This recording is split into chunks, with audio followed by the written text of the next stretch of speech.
Hello, everyone. This is another daily of record coming at you. This will be up today, so we can say the date. It is officially March 25th. And if you're Joe, listening to this in the future, I don't know what our message to the future would be, right? Like, what would the message of the future be from now? I don't Like, know. sorry. Yeah, everything will eventually come back.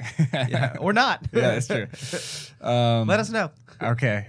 Joe has something he wants to talk about that he's been seeing a bunch of. We were actually talking it right before the show. So, Joe, go ahead and take it away.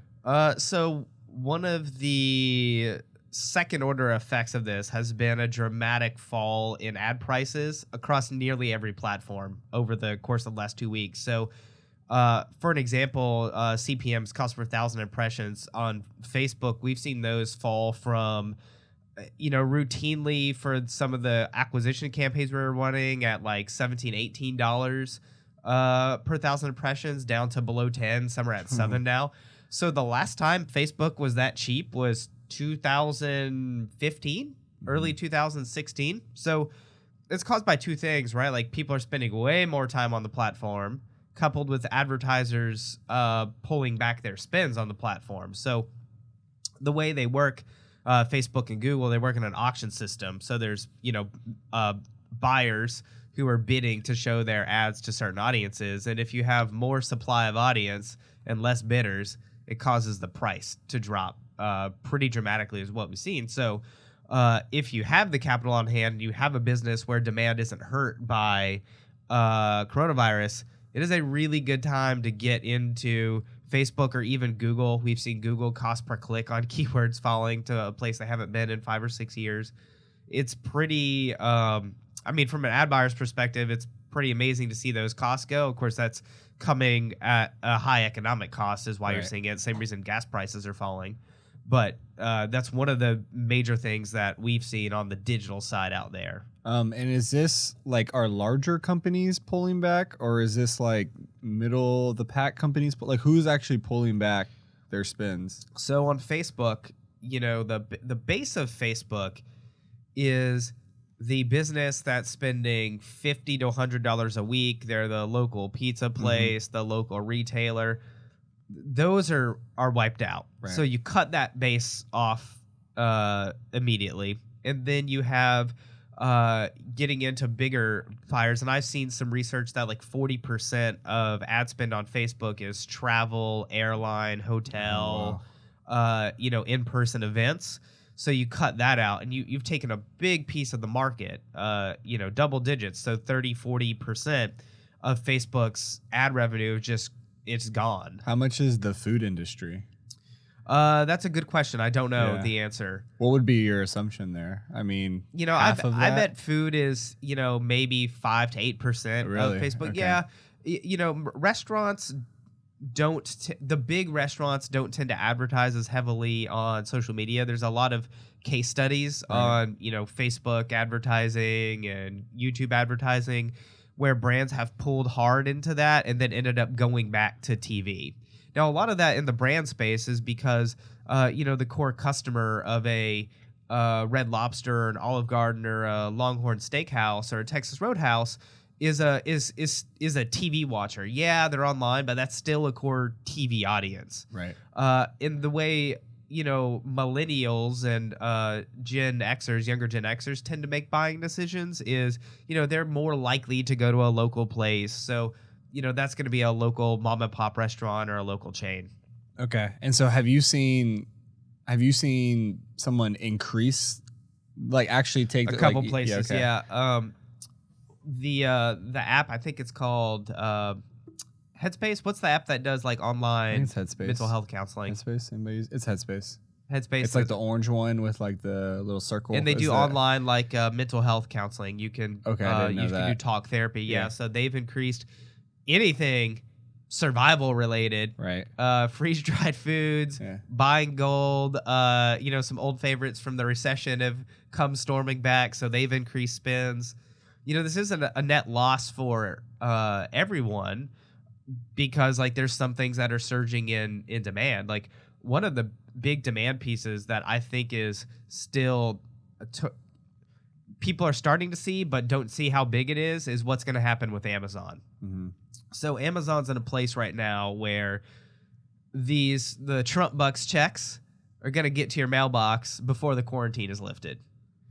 So how are you going to buy anything? Right. Amazon, right? You don't have to go out in public. They're going to be the only retailer that has reliable stock.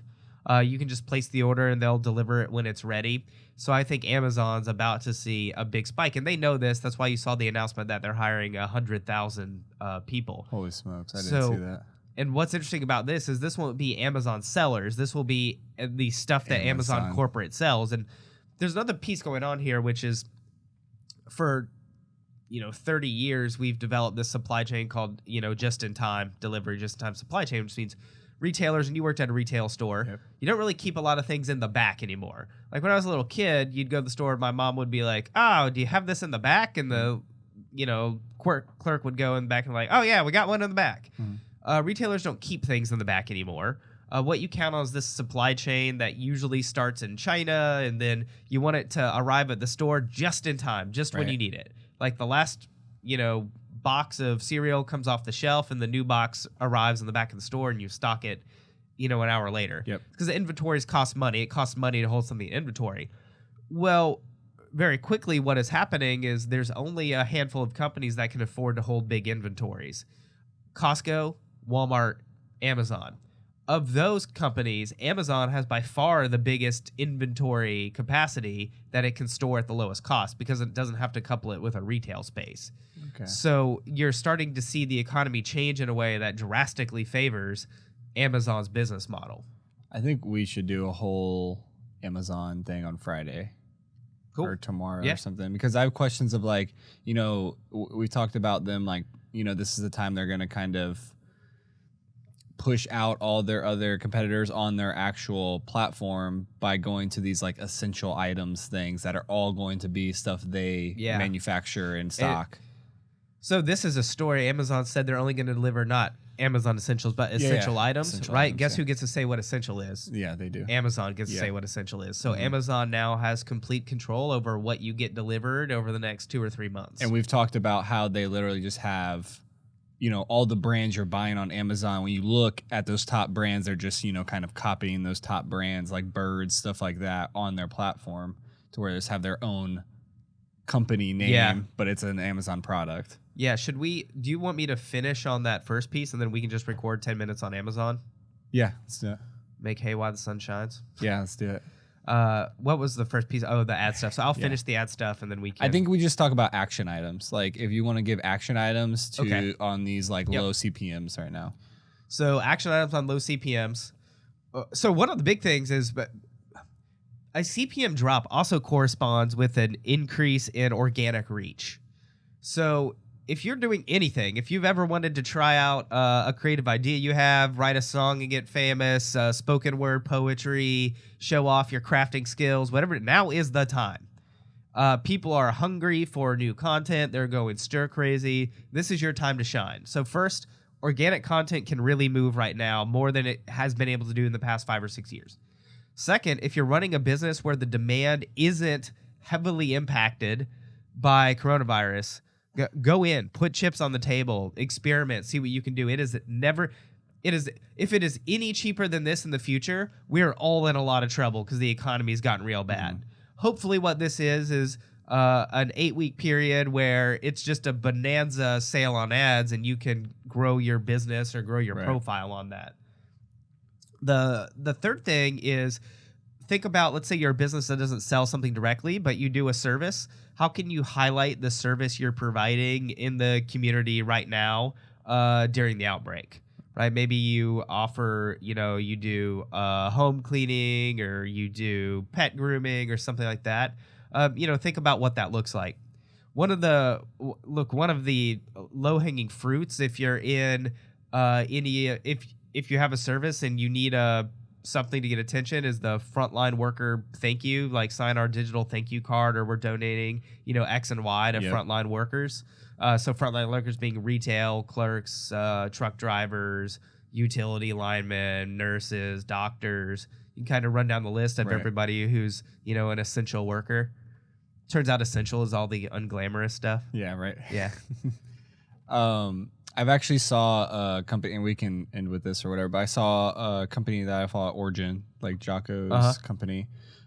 They have been going very deep in just, I don't know if you follow any of the people like associated with Origin, but they've been going very deep in like providing things like shutting down, because they make clothes. So they're taking whole factory lines and they're doing all this video content basically where they're just like making temporary, like washable masks, and they're making like frontline stuff with whole factory lines of like clothing department factory lines. And so I mean, they've been doing a bunch of sponsored content on all that. Yeah, genius. If you're in a business where you're retooling a factory line or changing the way you do business, highlight that. It's going to do two things for you.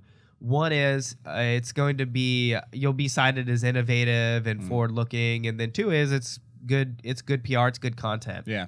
And you're helping out. Like, it's all these things that they're actually doing to help out, and they're making content around it. A lot of people do that thing where they just don't want to highlight it, and now you can highlight it and get ads up and do all these things. And I mean, it's a easy way to get going on that. Yeah, don't be afraid. You know, if you have fans on that page, whether it's Facebook or Twitter, don't be afraid to promote what you're doing to them. Right. You know, we have a couple of groups we work with that are, you know, associations for frontline type workers, and you know, we're hammering that message right now. All right. Anything else on this topic? No, sir. All right. Well, that's another daily in the books. So, or maybe we should say why Matt's not here. Or do you want to say that for the bigger one? Oh, we can do that on the big one. Okay. All right. Well, listen, you have to listen to tomorrow's episode to know why Matt isn't here. So, all right. Well, that's it. So that's a wrap. We'll talk to y'all later. Bye.